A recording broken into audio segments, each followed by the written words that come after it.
Shalom, we're in the Feast of Tabernacles and we're coming to the end of this whole Torah cycle. And then after Simchat Torah, we'll be starting a new cycle, a new Torah cycle, and a new year. This is one of the things I love about Israel. You get to start anew at least 3 times a year during this, what we call Rosh Hashanah, January 1st, and then of course the biblical New Year, which is Nisan. But anyway, today's portion brings us to the end of Deuteronomy. It's VeZot HaBracha, and it's Deuteronomy 33 and 34, and the Haftarah is Joshua 1 verses 1 through 18. And we see here that Moses is blessing the tribes of Israel, and this is one of the most beautiful portions of Scripture as we read these words of how he blessed the people. I don't want to read it all, but I do want to read some of the portions that I find especially touching. So starting right off in Deuteronomy 33, it says, "This is the blessing with which Moses, the man of God, blessed the sons of Israel before his death." I want to look at how he blessed Levi.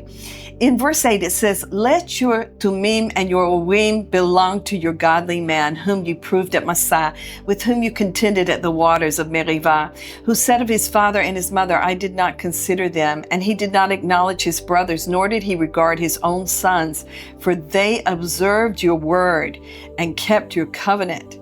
They shall teach your ordinances to Yaakov and your law to Israel. They shall put incense before you and whole burnt offerings on your altar."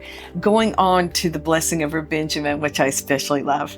Of Benjamin, this is in verse 12. He said, "May the beloved of the Lord dwell in security by him, who shields him all the day, and he dwells between his shoulders." Moving on, I want to go down to verse 26, still in chapter 33.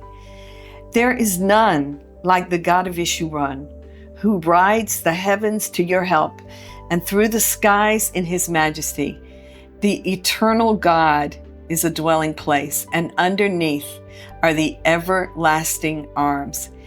And he drove out the enemy from before you, and he said, destroy.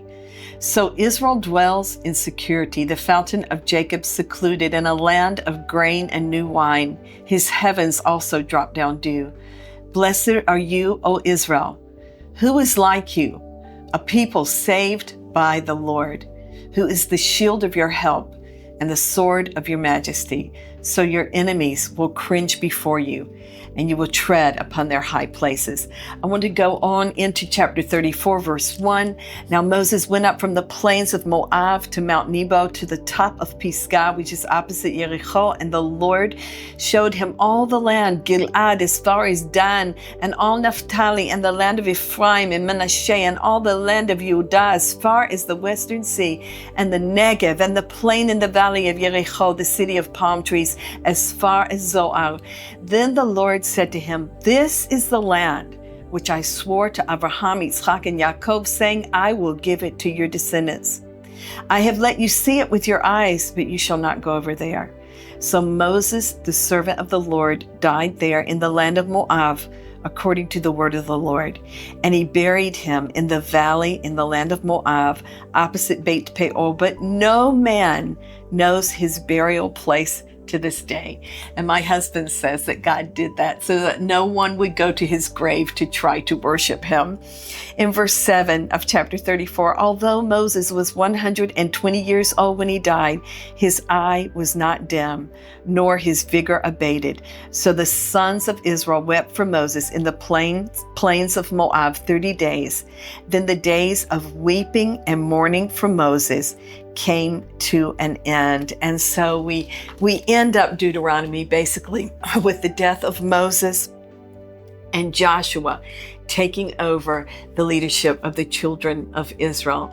I want to wish you all a very special, appointed time where you will feel the presence of the Lord in your home. Shalom.